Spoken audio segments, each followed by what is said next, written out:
Assalamualaikum warahmatullahi wabarakatuh. Selamat datang pada semua pada penonton Sembang Kopi Hartanah pada malam ini. Kita bersiaran kembali dalam program mingguan kita. Kita cuba untuk mengadakan Sembang Kopi Hartanah ni secara mingguan lah, Sabtu malam. Dan selamat datang semua. Boleh dengar audio saya, komen-komen kalau okey. Bersama saya malam ni adalah Tuan Ilyas Masri. Selamat datang. Terima kasih. Assalamualaikum. Waalaikumsalam. Apa khabar? Baik, Alhamdulillah. Apa khabar orang utara? Memang orang Penang kan? Ke bukan? Bukan. Saya dihantar tugas ke sini. Oh dah tukar ke sana lah. Dicampakkan ke sini yang lebih tepatnya. Dah campak. Okay, berapa lama dah kat Penang tu? Saya belum tugas dihantar ke untuk dipinjamkan kepada Kerajaan Negeri Pulau Pinang sejak Julai 2014, dan semenjak dari itu saya ditempatkan di Pejabat Daerah dan Tanah masa itu dekat seberang Perai Selatan. Lepas tu sekarang ni ditukarkan pula untuk bertugas di daerah Pulau Georgetown lah, Tanjung. So bermula dekat Pulau Pinang tu daripada tahun berapa tadi? Kurang audio kurang jelas lah. Kurang jelas mula tahun 2014 bulan Julai. 2014. Ya.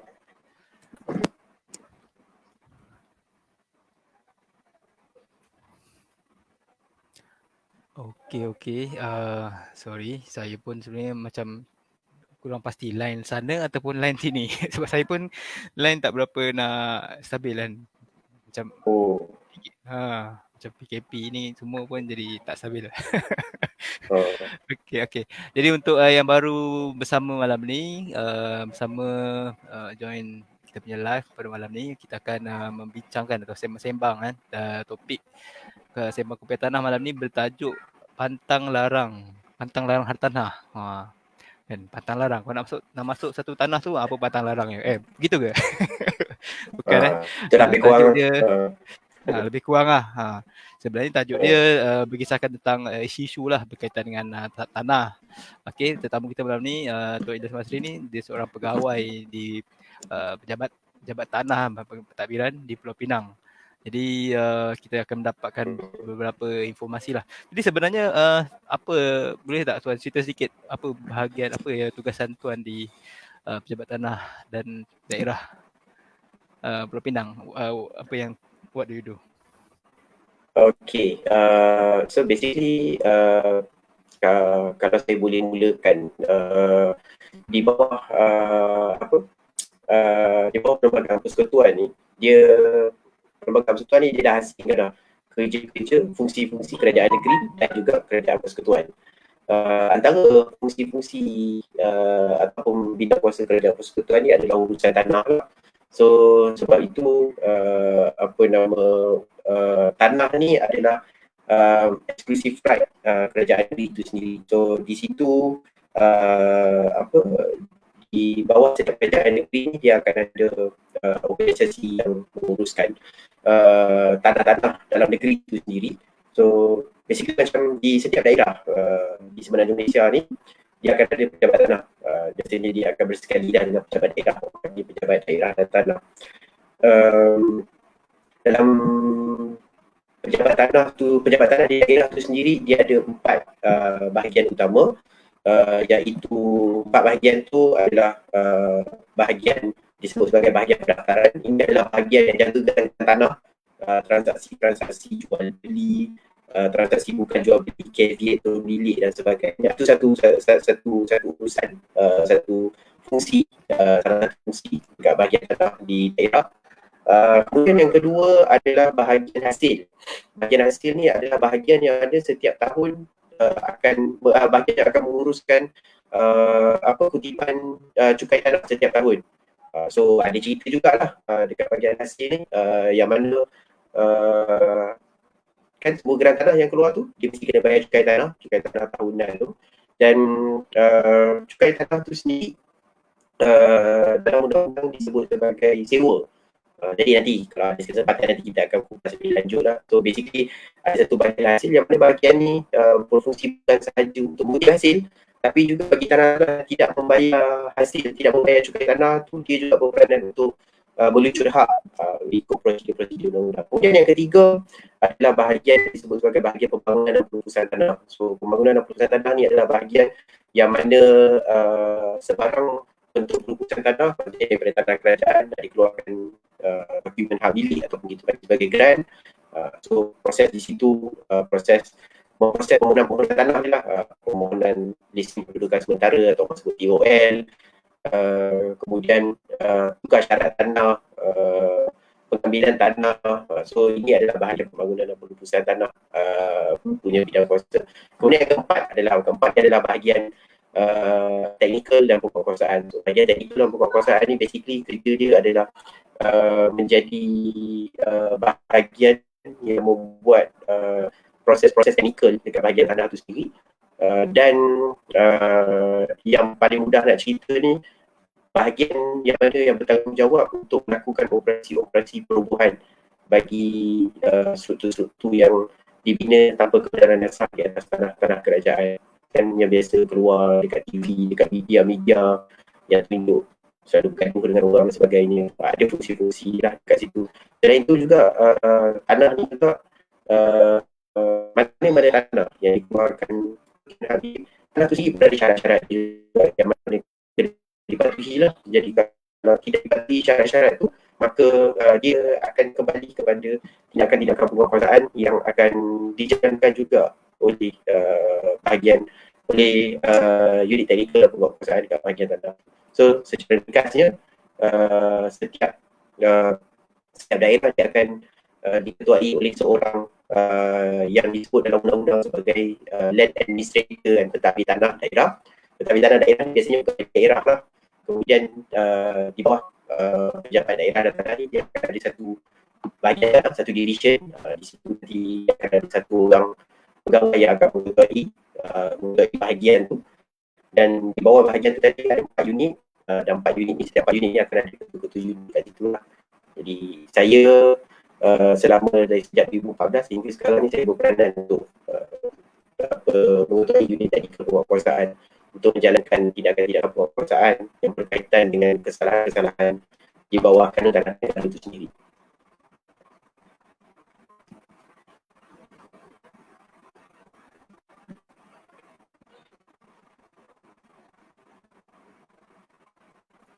Okey, sekejap sebelum tu saya nak minta Tuan Ilyas semak balik connection sekarang ni. Macam audio terganggu sangatlah. Minta maaf lah Tidak stable. pada para penonton. Tapi kita try pakai wire tadi. Sebab okey boleh saya mungkin ni punya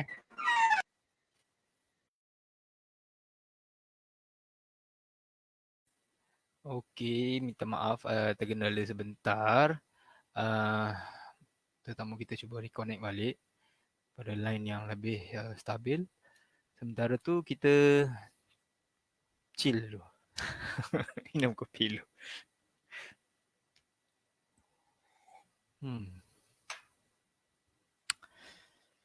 Wow, Pulau Pinang. Ya. Okay, sound macam robot. Kita test. Okay, test balik. Test semula. 1, 2, 3.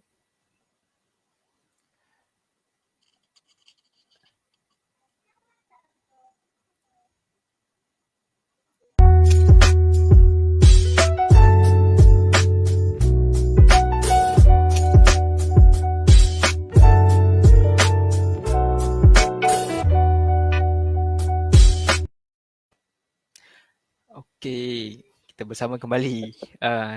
Cuba test sound semula. Assalamualaikum warahmatullahi wabarakatuh. Test 1, 2, 3. 1, 2, 3. Test 1, 2, 3.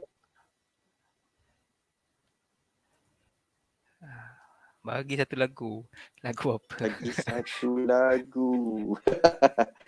Rosak majlis nanti. Tapi macam better daripada tadi. Tapi tadi macam okey awal-awal. Ni macam Ha, dia sangkut pula. mungkin Bluetooth connection tu yang tak stabil sangat. Oh, tadi Bluetooth Okey, jadi saya cuba recap balik lah tadi apa yang tuan kongsikan. Di pejabat tanah ada bahagian pendaftaran yang mana Ya. segala transaksi didaftarkan kan, kemudian bahagian hasil untuk bahagian kutipan, sewa, kemudian pembangunan pengurusan ni untuk tukar syarat, untuk tukar zoning, untuk pembangunan. Dan yang keempat, Betul. unit teknikal dan penguasaan ni yang tuan berada lah untuk Ya. penguasaan tanah-tanah yang digunakan ataupun melanggar undang-undang dan sebagainya. Betul? Betul. Nampaknya Unit audio yang dah audio better. Rasa tadi connection, bukan connection tapi device tadi. Okay, better. Okay, better Okay, alright. Mungkin tadi boleh ulang sedikit, recap sikit tentang bagaimana tuan dipinjamkan daripada persekutuan ke pejabat tanah negeri. Macam mana tu? Sebab tu dia okay. Dia pegawai tadbir dan diplomatik ni adalah pegawai yang dimiliki oleh kerajaan persekutuan lah melalui Jabatan Perkhidmatan Awam. Ada setengah negeri yang mana pegawai-pegawai tadbir di negeri tersebut tu dipinjamkan daripada kerajaan persekutuan. Sementara ada beberapa negeri lain dia ada pihak berkuasa melatih sendiri pegawai-pegawai di peringkat pentadbir itulah, di peringkat pentadbiran, dipanggil kelas kumpulan profesional, kumpulan profesional yang graduate officer ni. So contohnya macam di Selangor, di negeri Pahang, di negeri Pulau Pinang, di negeri Perak, dia adalah negeri-negeri yang mana kerajaan negeri dia meminjam pegawai daripada JPA, meminjam pegawai-pegawai tadbir diplomatik daripada JPA untuk bertugas, dan pegawai ni adalah tertakluk untuk dipulangkan balik kepada kerajaan persekutuan. Manakala negeri-negeri macam Johor, Kedah, Kelantan, Terengganu ni, negeri-negeri ni melantik sendiri pegawai. So dia tak pinjam lah, dia akan gunakan pegawai dia sendiri, dan pegawai itu akan bertugas selama mana tempoh perkhidmatan itu dia tak akan keluar lah daripada negeri tersebut. Macam negeri yang dipinjamkan ni, boleh jadi dia duduk dekat Penang, lepas tu dia dipulangkan balik ke Putrajaya, kemudian dipinjamkan pula ke negeri Pahang sebagai contoh dan sebagainya. Okay, faham dah. Jadi dia dipinjamkan dari sudut pegawai tadbir itulah. Saya ingatkan kerajaan sebab hal ehwal tanah ni kan dia tertakluk bawah kerajaan negeri kan. Betul. Dia tak ada campur tangan dari kerajaan pusat. Itu yang saya nak tahu, dia punya relationship dari situ. Jadi dia dipinjamkan dari sudut pegawai tadbir itulah.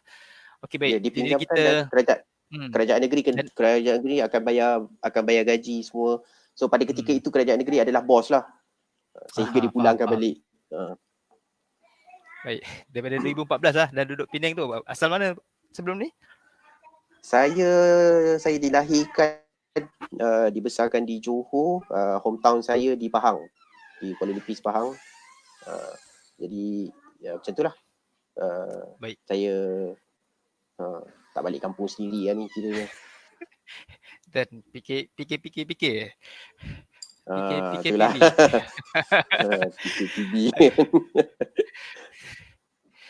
Okay, jadi kita dive into the topic lah soalan dia. Basically dalam tajuk kita lah, pantang larang hartanah atau pantang larang tanah. Ini sebenarnya apa pantang larang yang ataupun isu yang banyak dihadapi tuan sendirilah di pejabat tanah ni mengenai tanah ni? Apa sebenarnya isu-isu utama dia? Baik, perkara paling pokok dalam urusan tanah ni adalah yang pertama, tanah tu sendiri hendaklah ada proses pelupusan yang sah. Jadi di bawah undang-undang tanah ni memang kita kena tengok kepada kanun tanah negara itu sendirilah. So kanun tanah negara ni adalah satu undang-undang federal yang dipakai di seluruh negeri-negeri di semenanjung Malaysia. Kuasa tanah ni adalah kuasa pihak berkuasa negeri. So pihak berkuasa negeri ni kita tafsirkan di bawah kanun tanah negara sendiri dan undang-undang yang ada di Malaysia ni, pihak berkuasa negeri ni adalah raja ataupun sultan di negeri berkenaan. Dan bagi mana negeri-negeri yang tak ada raja macam Pulau Pinang ni adalah gubernur lah. So secara teknikal je tanah ni kalau ikutkan adalah milik sultan. Dan sebagaimana saya sebut tadi dalam intro saya berkenaan dengan hasil tanah, cukai tanah yang orang selalu sebut cukai tanah tu, dalam undang-undang dia tak sebut cukai tanah. Dia bukan satu bentuk tax, bukan satu bentuk duty, tapi dalam undang-undang disebut sebagai sewa. Jadi apabila satu-satu tanah tu diberi milik, maksudnya dikeluarkan dokumen hak milik ataupun geran tu, pemilik tanah tu bertanggungjawab untuk menjelaskan bayaran sewa tahunan tersebut melalui pejabat tanah. Dan apabila sewa tersebut gagal untuk dibayar, contohnya pada tahun 2020 pemilik tanah tu tak bayar, kalau kita baca di bahagian di bahagian 6 kanun tanah negara tu, pentadbir tanah bolehlah mengeluarkan satu notis, dipanggil notis 6A di bawah kanun tanah negara untuk menuntut bayaran sewa tersebut. Dan apabila sewa tersebut masih juga tidak dibayar, maknanya 2020 tadi tak bayar, 2021 bermula 1 Jun 2021 tu masih tak bayar yang 2020 tadi, dia boleh keluarkan notis. Tak bayar juga selepas 3 bulan daripada pengeluaran notis tersebut, daripada penerimaan notis 6A tu, tanah tersebut boleh dilucut hak, atau bahasa mudahnya dirampas lah. Maknanya geran tanah tu akan dibatalkan. Berapa lama? Kalau ikutkan dari segi undang-undang 3 bulan je. 2020 2020 tak bayar cukai tanah, tak bayar sewa tu. 2021 31 hari bulan 5 tu adalah dia punya permulaannya. Maknanya tak bayar tu, notis 6A dah boleh dikeluarkan.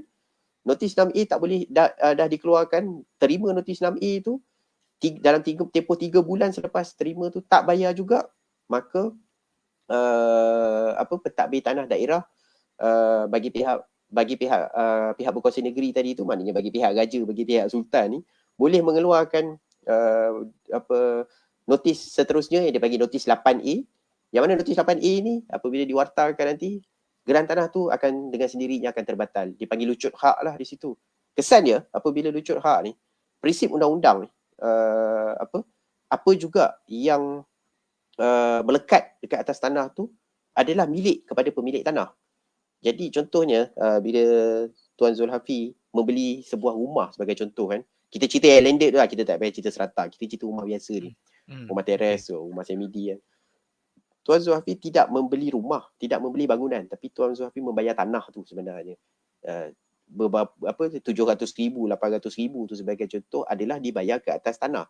Sebabnya apabila Tuan memiliki tanah, maka secara automatik apa juga yang melekat di atas tanah tu adalah milik pemilik tanah tu sendiri.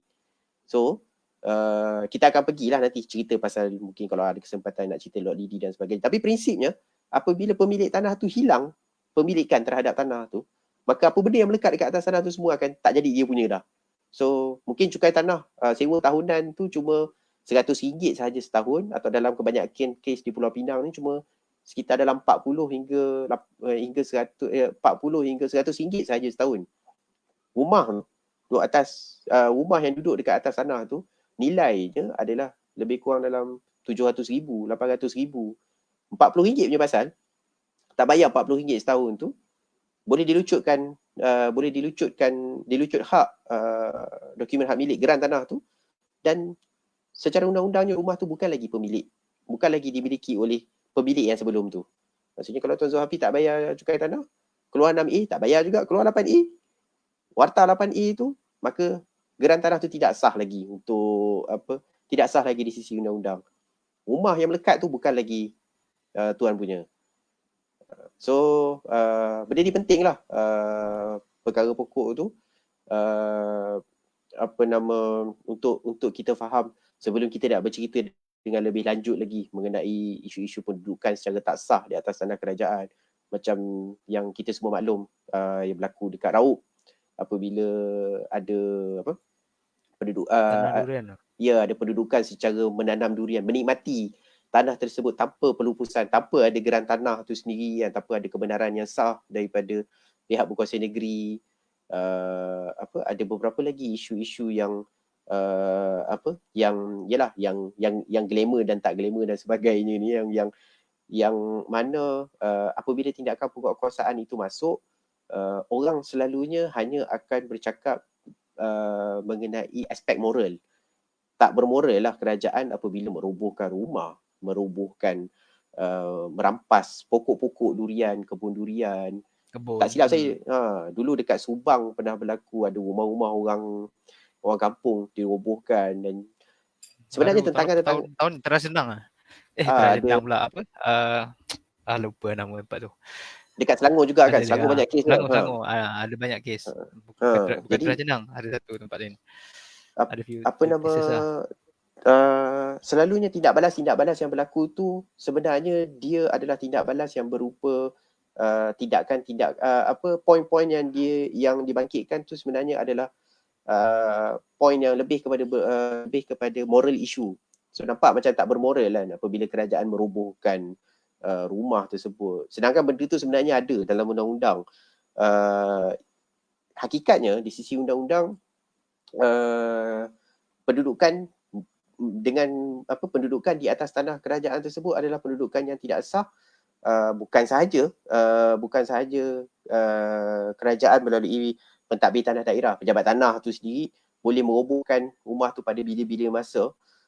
In fact sebenarnya kalau tanpa mengeluarkan notis pun dia boleh untuk dirobohkan. Bukan setakat itu, malah orang yang menduduki tu boleh juga didakwa dan sekiranya disabitkan boleh dipenjara sehingga 5 tahun, didenda sehingga RM500,000 ataupun kedua-duanya sekali.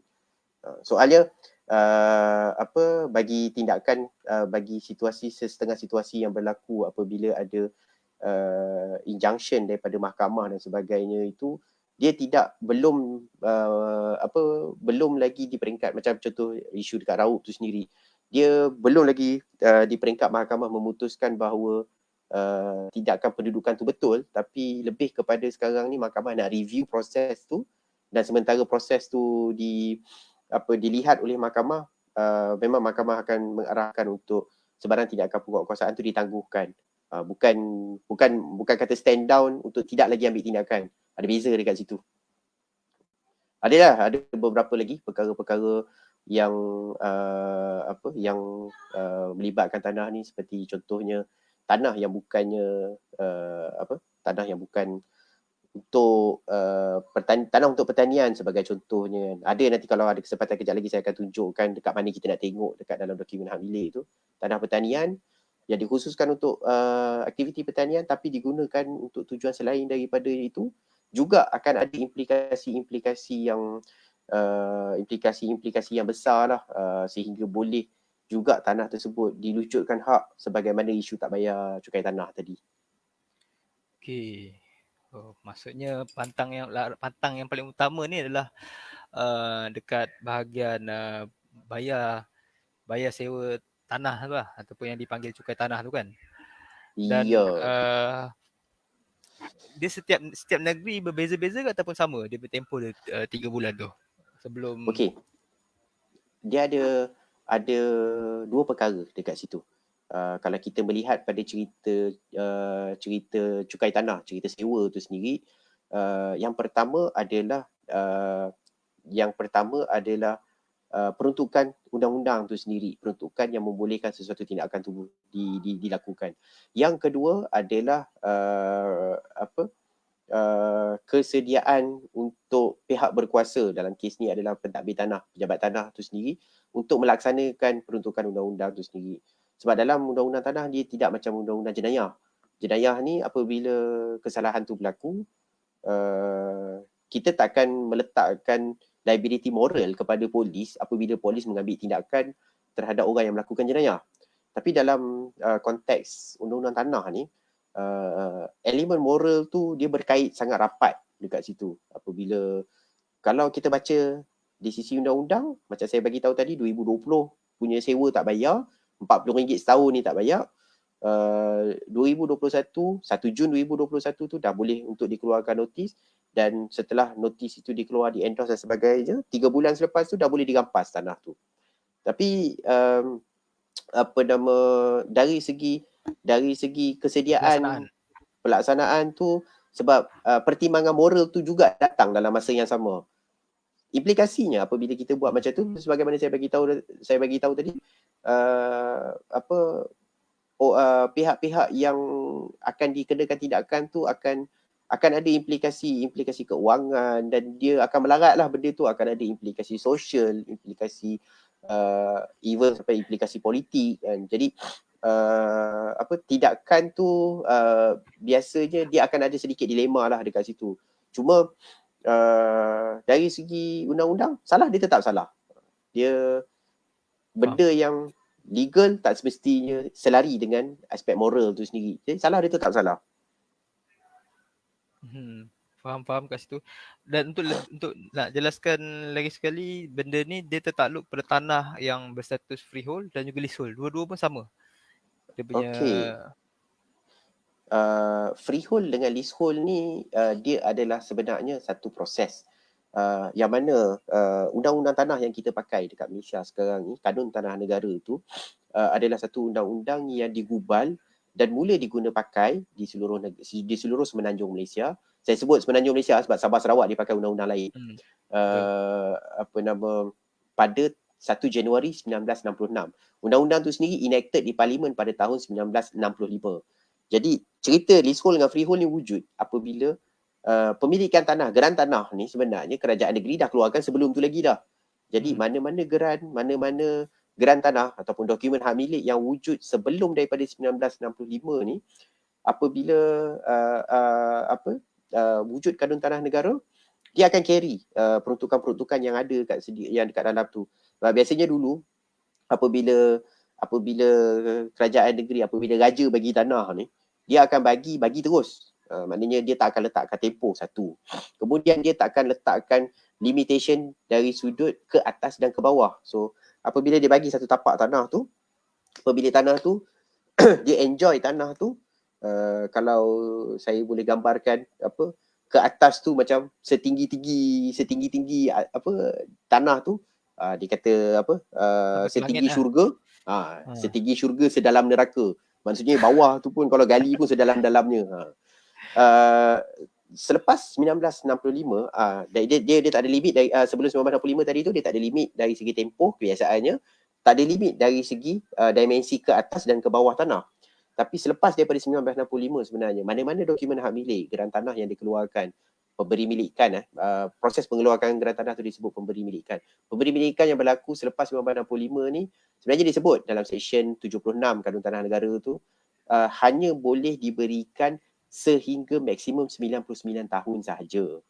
Jadi walau bagaimanapun pihak berkuasa negeri masih lagi ada diberikan sedikit discretion untuk pada keadaan-keadaan tertentu untuk mengeluarkan untuk mengeluarkan hak milik bagi tempoh selama-lamanya, tempoh freehold. Tapi dalam keadaan-keadaan tertentu sebenarnya, keadaan yang mana seperti contohnya apabila geran tanah tu nak dikeluarkan kepada kerajaan persekutuan nak buat sekolah, masa tu dia akan bagi.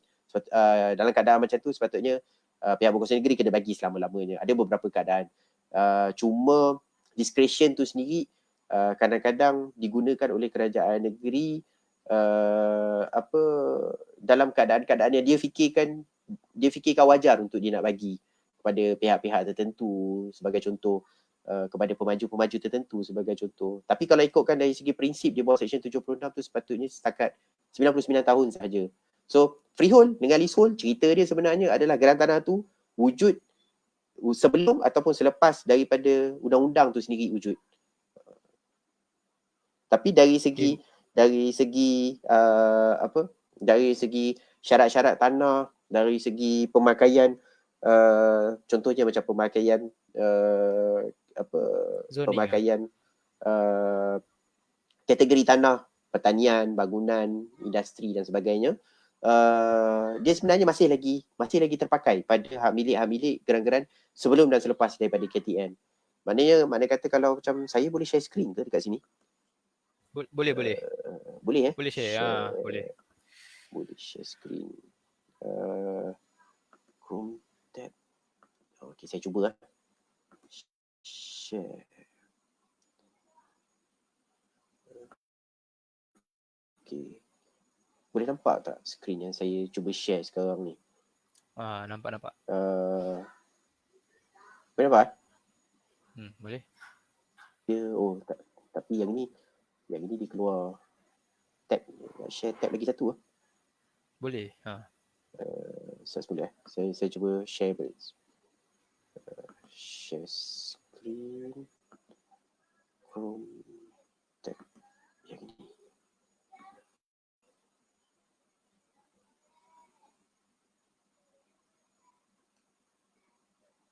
Boleh nampak tak?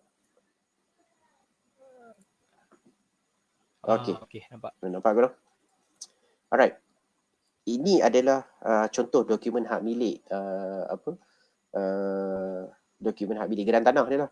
Geran tanah ni dari segi wording dia tu sebenarnya standard je sebab dipakai di seluruh Semenanjung berdasarkan kepada ketetapan dalam Kanun Tanah Negara. Boleh nampak dekat atas tu ditulis geran mukim, kemudian barisan seterusnya ditulis nombor hak milik berapa-berapa, kemudian ada cukai tahunan dekat situ kan. Dalam kotak yang seterusnya tu. Cukai tahunan tu lah cukai tanah. Cukai tanah ataupun dalam undang-undang disebut sebagai sewa. RM49 je setahun. Contoh dalam dokumen yang ditunjukkan yang ini. Okay. Ni kalau saya besarkan ni boleh nampak tak? Okey. Kan? Tu cukai tahunan. RM49. Okey. Kemudian dalam maklumat-maklumat yang pada dokumen hak milik dia mesti akan ada maklumat negeri, daerah, bandar atau pekan atau mukim. Kemudian dia akan ada tulis kat situ tempat, nombor lot, luas lot. Okey. Kemudian line yang seterusnya tu adalah kategori penggunaan tanah. Okey. Ini yang saya sebutkan tadi, kategori bangunan. So kalau kita tengok dekat sini, luas lot ni lot 40 Mukim Labu daerah Sepang ni dia berkeluasan 378 meter persegi. Maksudnya kata ini lebih kurang dalam 4,000 kaki persegi. Besar juga ni rumah ni. 4,000 square feet lah lebih kurang. Betul tak? 378 kali 10, 763. 4,068 kaki persegi. Besar ni. Besar. Dia bukannya, mungkin ini saya ingat rumah semidi ni. Kalau sampai 4,000 ni. Semidi. Banglo boleh dapat. Banglo kecil lah. Banglo kecil pun boleh dapat kan. So biasa-biasa kalau kita boleh estimate rumah CBD ataupun rumah banglo dekat daerah Sepang ni, saya ingat nilai dia mungkin kurang-kurang pun dalam 400 ke 500 ribu. Cukai tahunan dia cuma RM49 je. Jadi RM49 dia punya pasal, RM49 setahun dia punya pasal, kalau dah tak bayar 400-500 ribu tak habis macam tu ke. Okey. Kemudian dari segi kategori bangunan, ini adalah satu pantang lagi sebab kadang-kadang disebut kat sini kategori penggunaan tanah bangunan. Okey, yang lain-lain tu perkara-perkara teknikal je. Okey, ni tanah simpanan Melayu ni saya ingat saya tak perlu sentuh lagi dekat sini. Okey, kemudian boleh nampak tak dekat bawah tu dia ada tulis syarat-syarat nyata. Bangunan kediaman. Okey, bangunan kediaman. Jadi apa implikasi kalau kita pemilik tanah ni menggunakan pada maksud selain daripada maksud bangunan dan maksud bangunan kediaman tu sendiri. So dia syarat nyata ni dia adalah elaboration, penjelasan kepada kategori. So kalau dia tak mungkin dia tulis kat situ kategori pertanian, syarat nyata dia adalah untuk nak buat kilang arak. Tak mungkin. Dia tak mungkin akan jadi macam tu. So biasanya dia akan menjelaskan balik. Kalau bangunan, dia adalah bangunan jenis apa? Bangunan komersial, bangunan kediaman dan sebagainya. Kalau industri, dia akan jelaskan pula dia tak industri. Ada general lah. Dia mesti spesifik bangunan apa? Kediaman ke bangunan komersial. Dia mesti ada stated dalam geran. Ya. Sebabnya apabila bangunan kediaman yang ditulis dalam syarat nyata dia ditulis dalam syarat nyata ni bangunan kediaman tu digunakan untuk maksud selain daripada tu, satu implikasi yang akan berlaku di tapak nanti kan. Biasanya bangunan kediaman dia akan duduk dekat-dekat dengan bangunan kediaman juga. Jadi kalau kalau orang yang menggunakan untuk maksud selain daripada tu, contohnya dia pergi buat bengkel kereta lah sebagai contoh, dia dah tak jadi bangunan kediaman, ataupun dia jadikan sebagai hostel pekerja asing, dia tak jadi bangunan kediaman jugalah kat situ kan. Dia jadi Walaupun hostel tu pelanggar, kediaman. dia kalau nak buat hostel dia kena convert dulu. Dia kena pindah dulu syarat nyata, kena mohon untuk pindaan syarat nyata. Dan pindaan tu, proses tu dia juga akan ada implikasi. Kalau sekiranya diluluskan, biasanya kerajaan negeri ada kuasa untuk mengenakan premium tambahan. So kena bayar lagi dekat situ. Dan bukan semata-mata bayar lah, dia akan ada pertimbangan-pertimbangan, ulasan dan pandangan-pandangan jabatan-jabatan teknikal yang lain sama sebelum sesuatu keputusan itu dibuat. Apabila syarat-syarat seumpama ini dilanggar, dia ada satu implikasi yang panjang. Antaranya kalau kita boleh baca dekat bahagian 7, Seksyen 125, 126, 127 sampai Seksyen 130. Kanun Tanah Negara tu, saya tak payah go through satu-satu lah. Tapi secara gist dia nak bagi tahu kata pelanggaran syarat-syarat seumpama ini, dia boleh implikasinya besar. Saya bagi contoh salah satunya, apabila proses siasatan itu dimuktamadkan, makna kata pelanggaran syarat itu tidak dapat dibuktikan sebaliknya, maka pentadbir tanah diberikan kuasa, ini macam kuasa judiciary, macam kuasa mahkamah, untuk mengenakan denda pada kadar tidak kurang daripada RM500. Jarang kita tengok dalam undang-undang memberikan ruang untuk sesuatu denda itu dengan diberikan kadar minimum. Biasanya dibagi maksimum, betul tak? Buat kesalahan sekian-sekian, jika disabitkan akan didenda tidak lebih daripada RM10,000, tidak lebih daripada RM50,000. Tapi dalam kes ni, undang-undang kata tak kurang daripada RM500. Maknanya tak kurang RM500. Minimum lah. Ya, minimum. Ada kes dekat yelah, saya boleh cerita dekat Pulau Pinang lah, itu yang pengalaman saya pun. Ada kes di Pulau Pinang yang mana denda pernah dikeluarkan dalam kes langgar syarat ni sehingga hampir RM1 juta. Dan denda itu tidak hanya habis dekat denda, dia juga akan datang dengan perintah yang disebut perintah remedi. Maksudnya pemilik tanah tersebut setelah mana dikenakan denda tersebut, dia kena bayar denda tu. Kalau dia tak bayar, ada implikasi seterusnya pula. Implikasi dia ada step by step, yang mana akhirnya kalau masih juga gagal, tanah tersebut, hak milik tersebut akan dirujuk hak, tanah tersebut akan kena rampas. Tapi kalau dia bayar sekalipun, dia bayar katalah dikenakan denda RM1 juta, kemudian dia akan datang sekali dengan perintah remedi. Perintah remedi ni sebagai contoh, apabila satu tanah lain lah, kategori pertanian, kemudian kat bawah tu adalah syarat nyata untuk tujuan tanaman kelapa sawit sahaja, sebagai contoh. Tapi pemilik tanah gunakan tanah tu untuk buat kawasan ternakan ayam. Jadi tak ada sawit kat atas tu, ada reban ayam besar-besaran. Jadi setelah denda tu dibayar, perintah remedi tu dia kena laksanakan dengan cara buka balik semua reban ayam tadi tu dan tanam balik pokok sawit. Jadi kalau sekiranya tanah pertanian tu, dia denda dan remedi, dia kena tanam balik pokok sawit tu. Betul. So kalau sekiranya macam dalam situasi ni, kategori bangunan, syarat nyata rumah kediaman, dia pergi buat kilang kicap kat dalam tu, buat kilang kicap besar-besaran kan. Tak duduk pun rumah tu, memang sepenuhnya jadi kilang kicap sahaja. Jadi dia kena hentikan setelah membayar denda tersebut dalam tempoh yang diberikan. Dia kena hentikan aktiviti kilang kicap tadi tu, bawa keluar semua mesin-mesin, pindahkan operasi kilang tu pergi ke tempat lain, dan jadikan balik bangunan di atas tanah tersebut sebagai bangunan kediaman dengan sifat sebagai satu tempat kediaman. So kalau dia pergi renovate dekat depan tu, pergi buat tempat parking lori sebagai contohnya, tak boleh lah. Dia kena remedikan lah uh, apa nama perkara-perkara seumpama keadaan. itu. Ya. Okey, jadi berkaitan dengan benda ni contoh kalau rumah tu geran dia tanah tu adalah rumah bangunan kediaman kan. Kemudian kalau dia bawa hostel, Ya. hostel tu dia dah kira under aktiviti bukan kediaman lah.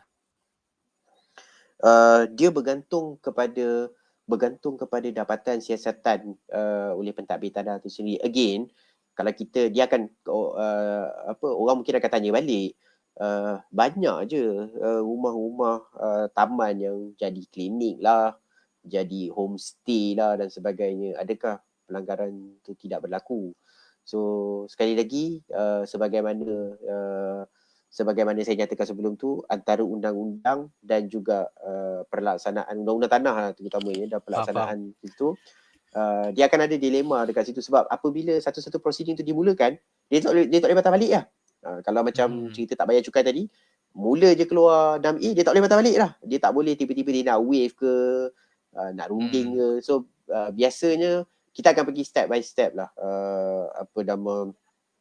Kalau mula keluarkan notis pelanggaran syarat ni, dia takkan boleh patah balik dah. Dalam keadaan macam tu, dia akan jadi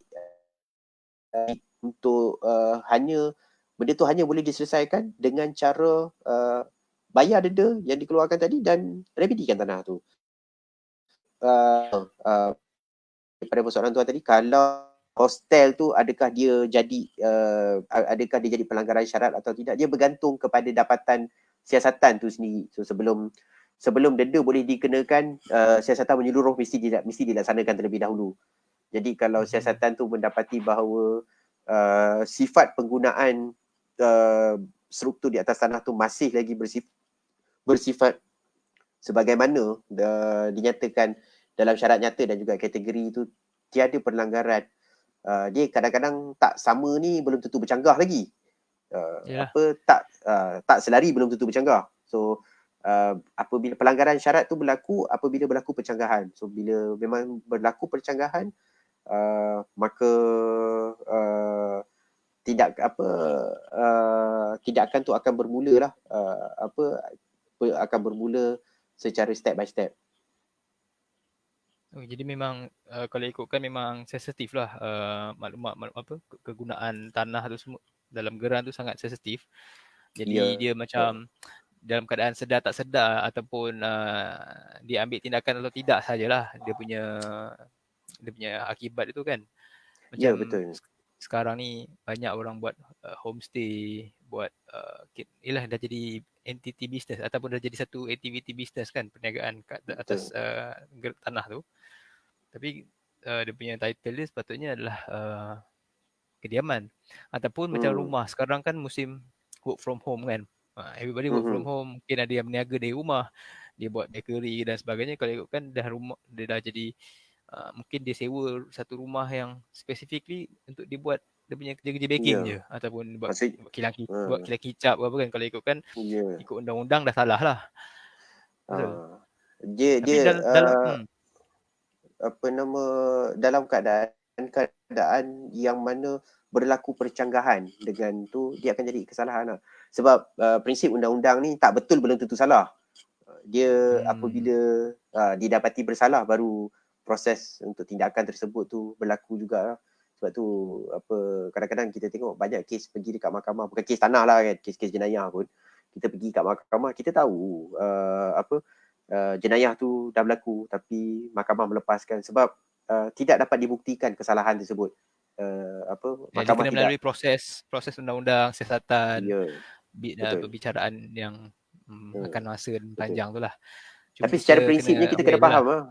Kita kena faham lah benda tu ada di situ, dan undang-undang tu ada, penguatkuasa tu ada. Kalau kita take for granted sampai masa apabila berlaku tindakan penguatkuasaan dan orang kata kalau sangkut benda tu, pada ketika itu dah tak boleh nak patah balik dah lah.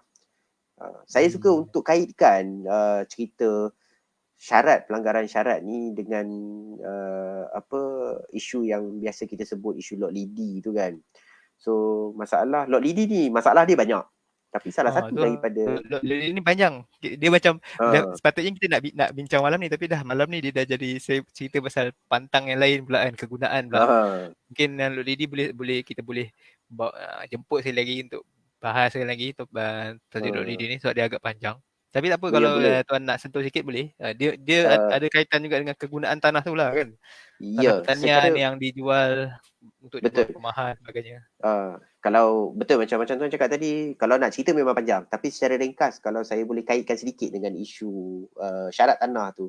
Kita tahu Lot Lidi ni dia jadi Lot Lidi pasal tanah tu tanah pertanian. Jadi apabila aktiviti di atas tanah tu tidak selari dengan apa nama kategori dan syarat nyata tanah tadi tu, express condition tu tidak selari. Pada peringkat itu sebenarnya pada peringkat kesalahan tu berlaku, pembinaan rumah-rumah ni dibina dan kita tak cerita lagi lah pasal isu hak milik, isu nama tak masuk apa semua tu, nanti dulu kita cerita yang dekat atas tanah tu. Sekarang ni tanah tu nama Encik Ahmad, tapi dia dah jualkan kepada 10 orang, dia dah pecahkan sendiri kepada 10 orang. Jadi 10 orang dia bina rumah dekat atas tu, apa yang berlaku pada ketika itu, pelanggaran syarat dah berlaku. Dan apabila pelanggaran syarat kegunaan. Ya, pelanggaran syarat tanah tadi tu dah berlaku. Syaratnya langgar. Apabila tindakan penguatkuasa dalam konteks pelanggaran syarat ni, maka yang akan kena adalah okey, dari dekat situ baguslah kepada orang yang beli tu sebabnya dia tak kena. Tapi nanti dulu, katalah 10 orang ni dah bina rumah dekat situ, dia dah mula duduk dah rumah dekat atas Lot Lidi tadi tu. Kemudian tindakan penguatkuasaan masuk. Betul, orang yang bina rumah tak kena denda tu. Apa berlaku sekiranya pemilik tanah berdaftar tadi, Cik Ahmad tadi tu, dia tak nak bayar denda. Ataupun dia bayar denda tapi dia tak buat remedi. Yelah, dia buat remedi ni sebagaimana saya cerita tadi. Dia tak robohkan balik rumah tu, tanam balik pokok ke apa kan? Ya, betul. Dia kata, kalau tanah pertanian dia kena roboh. Tanam balik pokok. Kalau kebetulan tanah tu tanah bendang, dia kena korek balik tanah yang dah ditambur tu, tanam balik, buat balik sawah kat situ kan, buat balik tanam balik padi kat situ. Jadi apabila dia tak buat benda tu, akhirnya nanti tanah tersebut akan dirujuk hak. So pada ketika itu pemilik tanah ni akan jadi masalah. Pembeli Lot Lidi dia akan jadi masalah sebab sebelum tu rumah tu duduk dekat atas tanah yang ada pedang hak milik. Walaupun ada grant, ada title. So walaupun pada ketika itu nama tak boleh masuk dan sebagainya, isu-isu teknikal tu ada harapan lagi nak diselesaikan. Tapi kalau hak milik dah kena dah dirujuk hak, apa lagi harapan yang tinggal untuk dah jadi tanah kerajaan pun, dan tindakan selanjutnya tu tunggu masa je lah, rumah tu akan kena roboh nanti. So di situ penting sebenarnya dalam apa-apa transaksi tanah ni, no matter what, geran tanah tu kena tengok dulu. Dan kalau saya boleh share sikit, geran tanah sila. Geran tanah ni kalau kita nak berurusan dengan mana-mana pihak yang tiba-tiba mengaku nak jual tanah, nak sewakan, nak pajak tanah dan sebagainya, kan, contohnya antara saya sendiri, saya nak jual tanah ataupun saya nak pajak tanah saya kepada Tuan Zulhafi, Tuan Zulhafi kena double check balik. Dan proses double check tu mana-mana pihak boleh buat. Okey, saya boleh tunjuk satu salinan geran saya atau siapa boleh tunjuk mana-mana salinan geran, entah geran tu entah datang daripada mana kan. Jadi cara yang paling mudah adalah selepas daripada Tuan Zulhafi ataupun kita ditengok geran tu, kita dah tengok maklumat kan, macam yang tadi saya share tadi. Kalau saya boleh tunjukkan semula,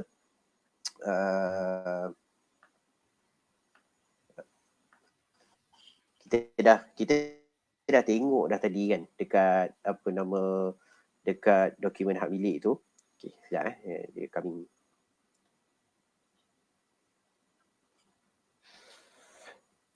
Keluar tak?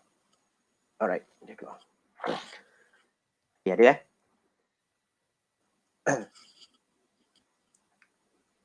dah keluar kan? screen Dah saya share. Okey. dah keluar. Okey, biasanya maklumat pemilik tanah dia akan ada dekat muka surat yang kedua. Saya ingat dekat dalam ni tak ada kot contoh muka surat kedua, dia tunjuk muka surat pertama je ni. Okey, biasanya dia akan ada dekat muka surat yang kedua. Okey, ni muka surat pertama.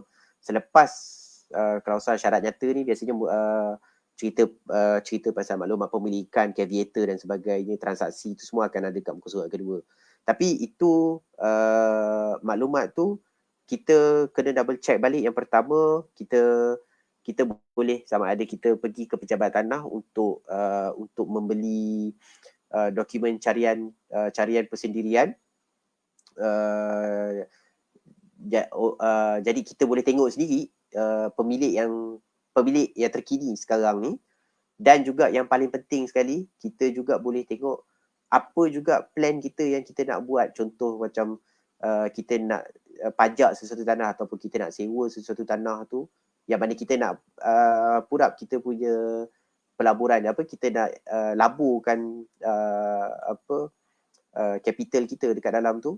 Sebelum kita nak labur tu, kita kena tengok lah perkara-perkara ni, adakah benda yang kita nak buat tu bercanggah atau tidak dengan kategori penggunaan tanah dan juga syarat nyata tanah tu sendiri. Lah.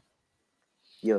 In fact, saya pernah dengar ada negeri yang mengeluarkan dokumen hak milik seumpama ini dengan meletakkan tanah kategori pertanian. Dia letak syarat nyata tu, tanah ini hendaklah ditanam dengan pokok durian baka di 24 betul. Sahaja. Saya pernah tengok dokumen-dokumen seumpama tu. Jadi very specific Ya, very specific. Mungkin dari segi kita pergi tanam durian breed lain ataupun kita pergi tanam pokok lain pejabat tanah, mungkin takkan pergi check benda tu. Tapi dalam isu undang-undang ni, kita tak boleh nak take for granted. Apabila sebagai contoh, kalau kita mungkin nak mohon geran, kita nak mohon bantuan-bantuan kerajaan, mungkin akan ada kebarangkalian untuk perkara-perkara seumpama itu akan terjejas. Apabila kita nak financekan melalui institusi keuangan sebagai contoh. Institusi keuangan mesti akan tengok punya benda-benda macam ni. Bank pertanian ke, agrobank tu, dia mesti akan tengok benda-benda perkara-perkara seumpama ni. Pelanggaran syarat ni adalah benda yang biasanya institusi keuangan akan tapis siap-siap. Ya, betul, dia akan tengok benda tu. So, dan dalam masa yang sama, kita pun boleh tahu juga dah apabila kita pergi buat carian persendirian yang terkini ataupun kita beli salinan hak milik terkini tu, dan kita boleh tengok lah, kadang-kadang ada orang dia mengaku kata dia punya nama dia ada dekat dalam tu, tapi sebenarnya itu adalah dokumen hak milik yang lama, yang dah pun berlaku transaksi-transaksi lain tapi dia tak serah kepada pejabat tanah. Mungkin dah bertukar kegunaan dan sebagainya. Ya, betul. Mungkin dah bertukar kegunaan dan sebagainya. Itulah dia pantang larang yang utama dalam yang kita bincangkan malam ni adalah dari sudut itu pantang larang pertama itu tentang cukai tanah tu lah, ataupun istilah dia yang sebenarnya adalah sewa. Kita menyewa dia kepada menyewa tanah tu daripada tuan punya pemilik tanah, itu sultan lah kalau negeri-negeri sultan. Kemudian yang keduanya adalah dari sudut pantang larang dari penggunaan. Kita kena perhatikanlah kegunaan tanah tu. Kalau tanah tu ni jangan kita suka buat benda lain kan. Jadi kita tengok ada soalan. Kita tengok soalan. Sebenarnya kita ni tadi dah kita pun start lambat sikit sebab ada masalah teknikal. Jadi memang delay sikit, tapi cuba kita tengok soalan kalau boleh. Daripada saudara Alif Afiq Muhammad Kamal. Okay, ejen boleh ke wakili tuan tanah untuk ambil kopi geran dekat pejabat tanah? Okey, saya cuba jawab soalan ni. Prinsip asasnya adalah dokumen-dokumen dekat dalam pejabat tanah adalah dokumen-dokumen yang tertakluk di bawah klausul kerahsiaan Seksyen 19 Kanun Tanah Negara. Mengeluarkan dokumen secara tak sah dengan cara yang tak betul tu, dia ada dua implikasi dekat situ. Yang pertama, orang dalam pejabat tanah mengeluarkan dokumen tu kepada pihak yang pihak lain di luar. So mengeluar tu adalah satu kesalahan, dan orang di luar yang memiliki tu juga adalah satu kesalahan yang lain. Dan dari segi implikasi undang-undang, sebenarnya yang memiliki dokumen dengan cara yang tak betul tu dia punya hukuman dia sebenarnya lebih besar daripada orang yang mengeluar tu sendiri. Tapi orang yang mengeluar ni dia yang memegang tu. ya. Sebagai contoh apabila tuan ada satu dokumen carian rasmi yang tidak ditandatangani ataupun yang kadang-kadang di scan sahaja keluar tanpa ada sebarang catatan salinan diakui sah dan sebagainya, itu adalah satu bentuk itu adalah satu kesalahan sebenarnya memiliki dokumen rahsia dalam geran-geran tanah ni. Semua adalah dokumen-dokumen yang tertakluk di bawah klausul kerahsiaan tu. Okey. Jadi tak boleh lah. Jadi tak boleh sembarang orang nak wakil ambil geran dekat Okey, Perubatan Tanah. jadi untuk menjawab balik persoalan tadi tu, untuk nak mengelakkan daripada benda tu berlaku, dia ada peraturan, dia ada kaedah. Dan setakat mana yang saya tahu adalah kaedah-kaedah untuk mengeluarkan geran ni dia boleh mohon, macam saya bagi tahu tadi, untuk nak beli carian dan sebagainya tu. Kalau ikutkan sebenarnya siapa-siapa pun boleh, dengan syarat dia mohon secara rasmi, dia buat bayaran secara rasmi, ada resit rasmi, dan dia dapat dokumen tu dengan cara yang betul lah. Dia dapat dokumen. Jadi dari segi prinsipnya sebenarnya tak ada masalah untuk untuk membeli apa-apa dokumen. Cuma apabila dokumen tu adalah dokumen geran yang asal, yang itu ada kawalan-kawalan tertentu pula lah. Biasanya kalau macam proses transmission turun milik, apabila pemilik tanah tu dah meninggal, kemudian waris dia pergi buat urusan pusaka dan sebagainya, kemudian submit kepada pejabat tanah untuk dapatkan, untuk proses tu berlaku dan ambil balik geran asal. Okey, kalau geran asal tu, yang itu tak boleh orang lain, dia kena tuan punya badan sendiri ataupun pihak yang diberikan kebenaran oleh tuan punya badan tu sendiri, tuan punya dokumen tu sendiri. Cuma bila soalan dia tanya kan, ambil kopi geran. Kopi geran ni dia adalah salinan hak milik. Salinan hak milik sepatutnya tak ada masalah. Mana-mana pihak pun boleh. Tak semestinya tuan tanah, tak semestinya dia tak ada istilah rana berlesen. Rana memang tak perlu galisin pun. Kalau nak jadi rana ni sebenarnya tak perlu galisin pun. Jadi sebenarnya siapa-siapa pun boleh. Nombor geran tu je lah. Nombor lot. Betul. Dan dia boleh cari betul. Kemudian buat bayaran. Buat bayaran secara rasmi kepada pejabat. Sepatutnya tak ada masalah. Okey. Kita tengok soalan seterusnya daripada Azri Hanifiah. Kalau jiran buat Airbnb, bolehlah kita report sebab dah jadi entiti komersial lah. Ni macam mana? Nak report? Boleh. Dia macam ni. Sebarang aduan, bukan cerita bawah undang-undang tanah je. Sebarang aduan memang boleh dikemukakan kepada pihak berkuasa dan menjadi tanggungjawab kepada pihak berkuasa untuk menjalankan siasatan. Jadi apabila pihak berkuasa tersebut berpuas hati bahawa wujud kesalahan, jadi tindakan selanjutnya itu adalah menjadi tanggungjawab kepada pihak berkuasa tersebut. Dalam konteks undang-undang kesalahan yang perlu dibawa ke mahkamah, dia perlu pula nak kena lalu dekat pejabat pendakwa raya.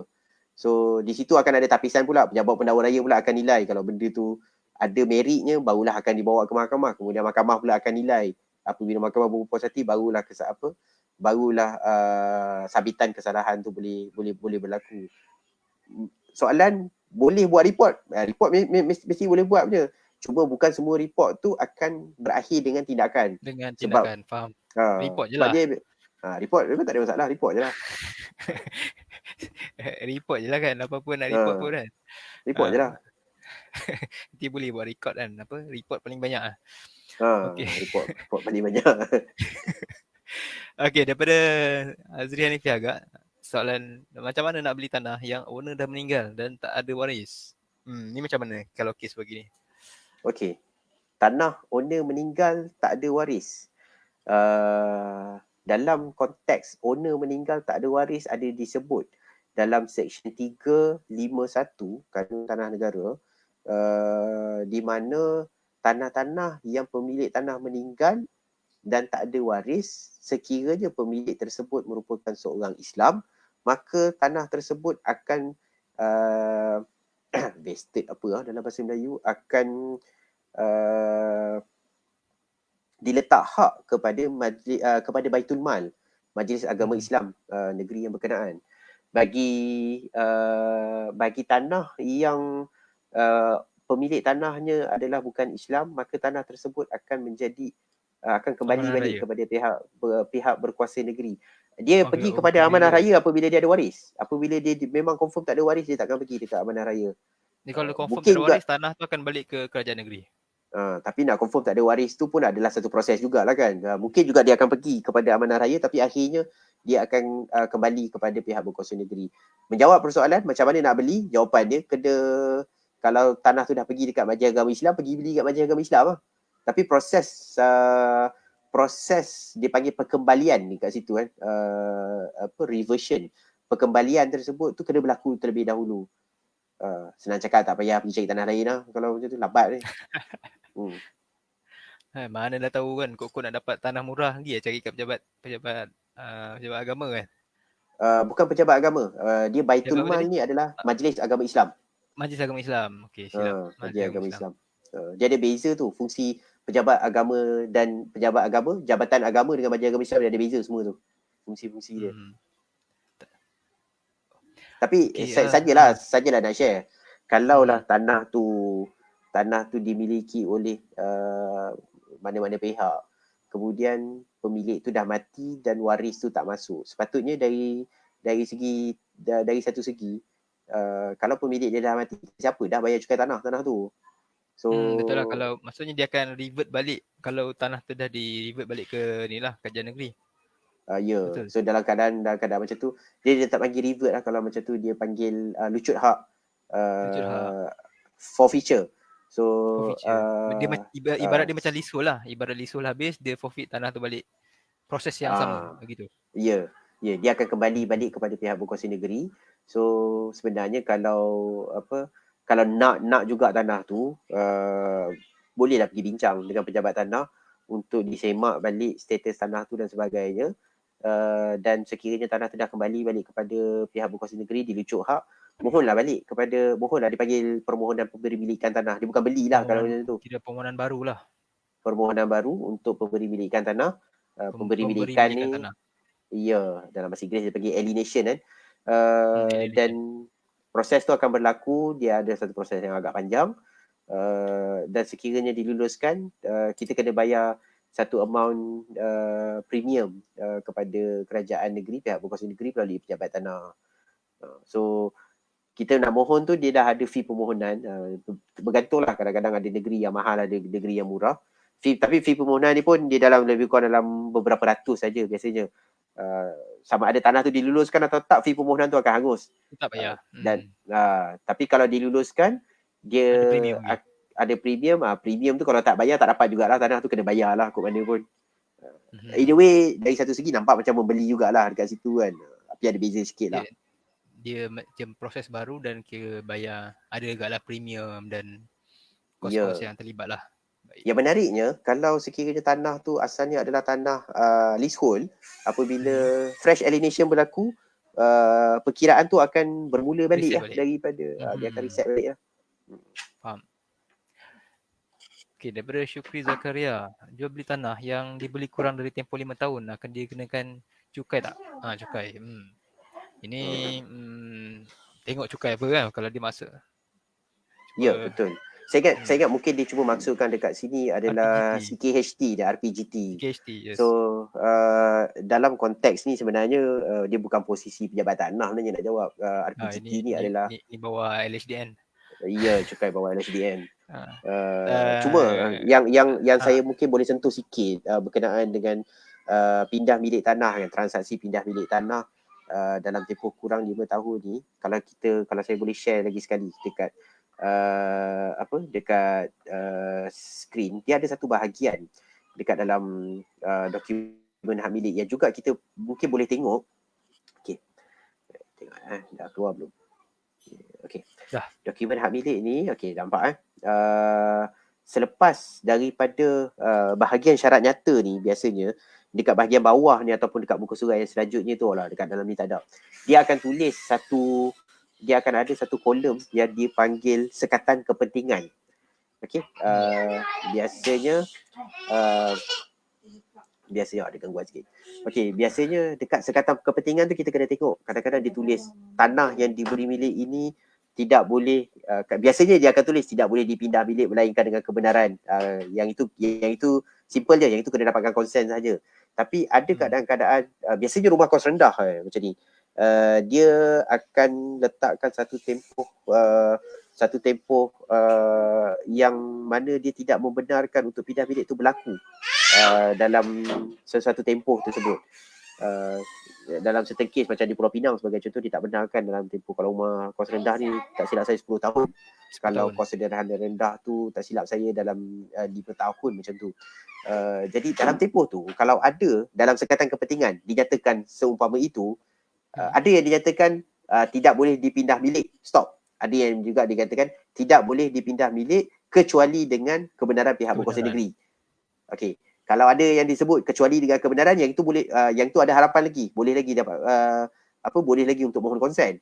Tapi kalau disebut tidak boleh dan full stop tanpa ada perkataan kecuali tu, yang itu tak payah minta lah, memang takkan dapatnya tu. Memang kena tunggu kat lah 10 tahun ke 5 tahun tu kena memang tunggu lah. kena tunggu.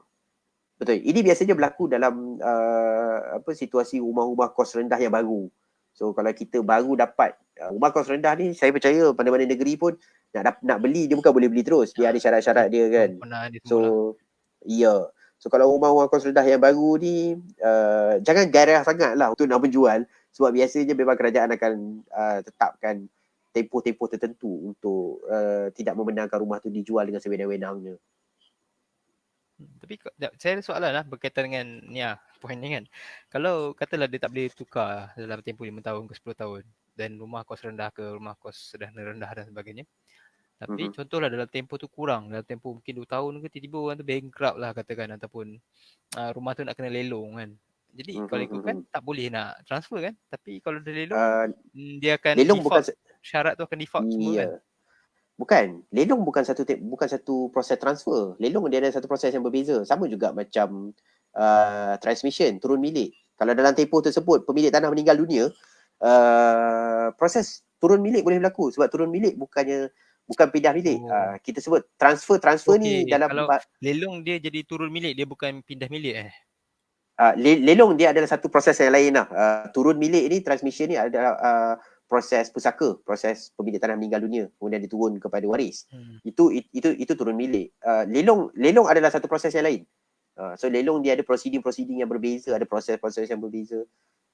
Itu satu persoalan yang lain lah, kita boleh bincang. Tapi saya timbul satu persoalan lah kan, kalau tak boleh transfer tapi dalam tempoh 10 tahun tu katakan dia punya ialah kena lelong. Kalau basically kalau dah kena lelong kan nanti ada pemilik yang baru. Betul. Sekatan dia tu tak lah, nanti itu saya pun dah tak ingat dah. Okey, tak boleh, kita soalan seterusnya. Daripada Alif Afiq Muhammad Kamal, soalan untuk tanah. Kalau kita nak usahakan tanah tapi dalam geran adalah untuk kegunaan lain, boleh tukar ke status? Ini soalan berkaitan dengan penukaran status kegunaan tanah tu. Macam mana tu, Tuan Ilyas? Baik. Tukar status tu boleh berlaku. Saya sebut boleh sebab boleh ni dia ada implikasi akan jadi, ada implikasi mungkin tak jadi. Kena mohon lah, kena urus dululah. Ya, dia akan bermula dengan proses permohonan. Jadi macam mana aduan tadi, mana-mana pemilik tanah boleh mohon, tapi tidak menjadi kewajipan kepada pihak berkuasa negeri untuk meluluskan permohonan tersebut. So kalau dekat atas dekat rumah teres tiba-tiba nak pergi buat kilang nuklear kat situ tu, boleh tak mohon? Boleh, memang boleh minta masuk mohonan. Mohon je lah kan. Mohon memang boleh mohon, tapi nak tukar ke tak boleh tukar tu terpulang. Ya, terpulang pada pihak berkuasa negeri. Ya. So apabila diluluskan nanti juga biasanya dia akan impose, dipanggil premium tukar syarat, dia bagi kat situ. So sama ada dia nak tukar kategori ataupun nak pindah syarat nyata sahaja kan. Tadi syarat nyata kategori, masih lagi kategori pertanian, nak tukar daripada ada dekat dalam hak milik tu dia kata durian D24 saja kepada nak tukar pergi tanam nangka pula ke masih. Itu dia panggil pindah syarat nyata.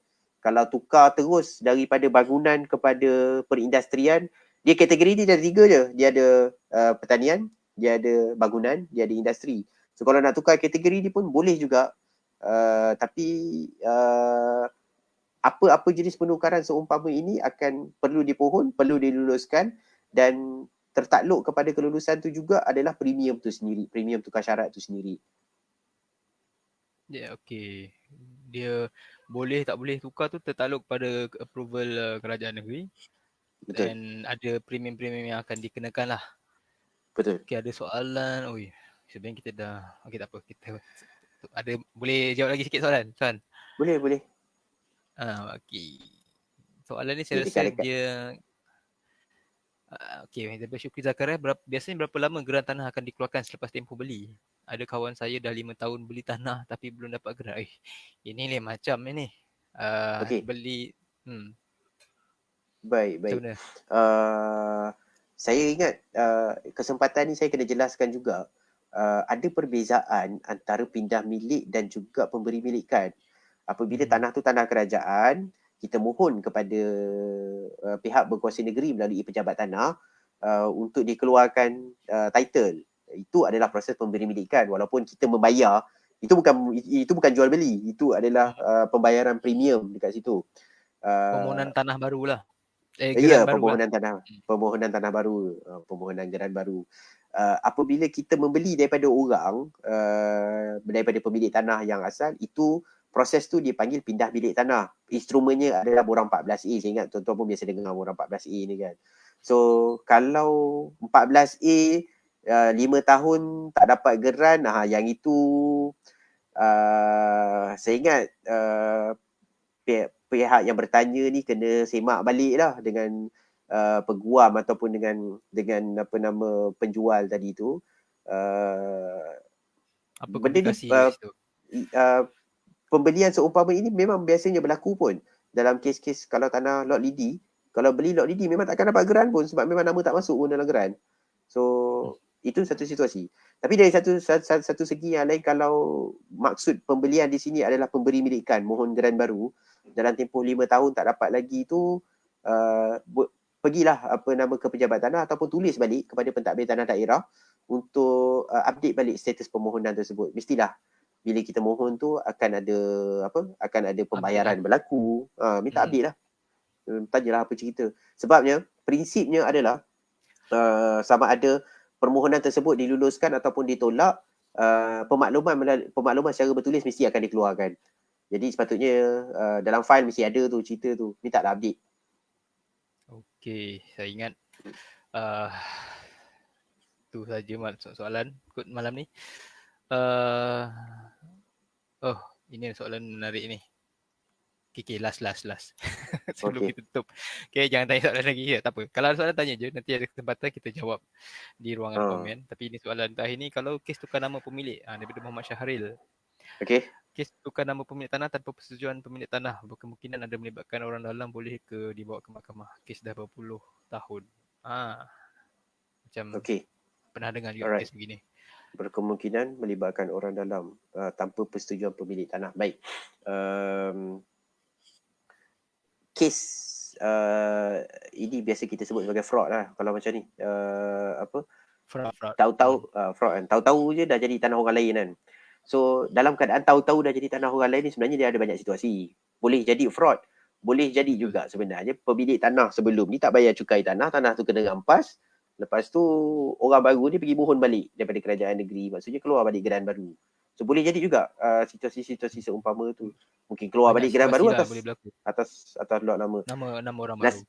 Nama orang baru. Nasihat saya adalah dalam keadaan-keadaan macam ni, sekiranya pemilik tanah tu sendiri ataupun waris-waris dia boleh untuk membuktikan bahawa wujud elemen-elemen fraud tu, maka bawalah semua bukti-bukti tersebut untuk dikepilkan bersama dengan laporan polis. Jadi polis akan buat siasatan lah di bawah jenayah komersial untuk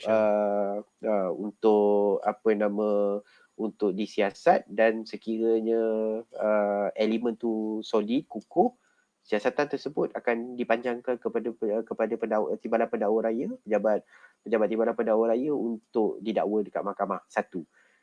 Setelah mana setelah mana proses tersebut, proses pendakwaan tersebut selesai, ataupun mungkin dalam proses pendakwaan tu sendiri pemilik tanah juga boleh untuk memulakan proceeding secara civil dekat mahkamah. So soalan dia tadi tu boleh ke dibawa ke mahkamah? Again, siapa-siapa pun boleh sebenarnya untuk nak tampil ke mahkamah dengan peraturan-peraturan dan prosedur-prosedur mahkamah. Bawa ke mahkamah ni biasanya dia akan bawa melalui originating saman ataupun writ untuk memulakan sesuatu proceeding tu dekat mahkamah, dan terpulang kepada mahkamah untuk menilai kepada bukti-bukti dan fakta-fakta kes untuk untuk diputuskan selanjutnya. So soal cerita bawa dekat mahkamah ni bukan fraud yang macam ni je. Kalau ikutkan sebenarnya pada pandangan saya secara peribadi, orang jual lot lidi, especially yang jual pakai lawyer ni pun sebenarnya kalau ikutkan ada basis untuk nak dibawa dekat mahkamah. Tapi soal mahkamah nak timbang atau tak, yang itu cerita lain lah. Yang itu mahkamah punya bidang kuasa pula lah untuk nak menilai.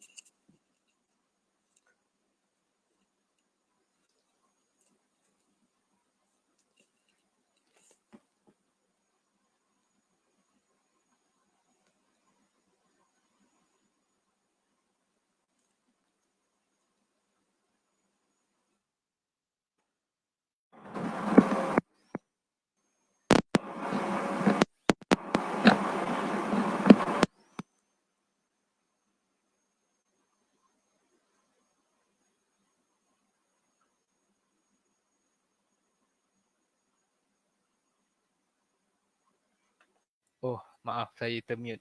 Oh, Kat mana tadi? Okay. Silap. Okay. Melibat. Okay, sorry. Teknikal. Malam ni memang teknikal sikit. Okay.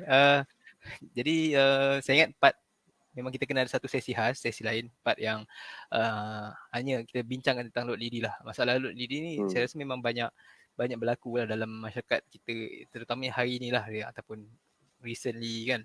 Mungkin kerana rumah yang mahal, pemaju harga tinggi, jadi ramai orang cuba untuk opt in into the option yang nak bina rumah sendiri kan. Dan bila nak bina rumah sendiri ni mereka nak cari tanah, dan bila tengok nak cari tanah, dia tak tahu mana nak beli tanah yang boleh buat rumah dan mana yang tak boleh buat rumah, lot lidi, lot macam mana semua kan.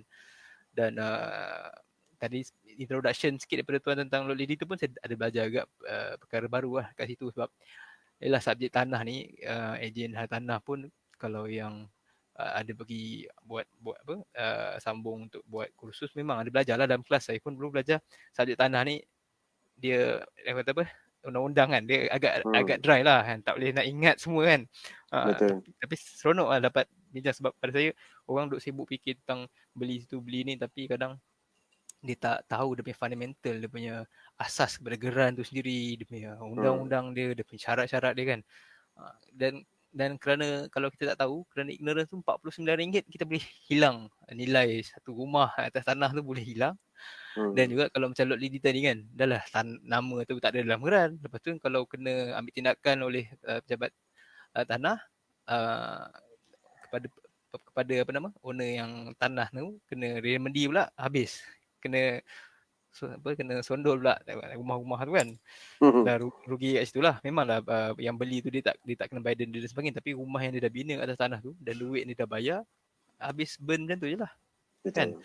So ini insyaAllah kalau tuan tak serik lah sudi lagi, kita jemput mungkin satu masa lain kita akan bincang spesifik tajuk load lidi saja. Jadi terima kasih semua yang bersama pada malam ni. Minta maaf sangat-sangat malam ni ada kekurangan dan kesilapan teknikal tadi.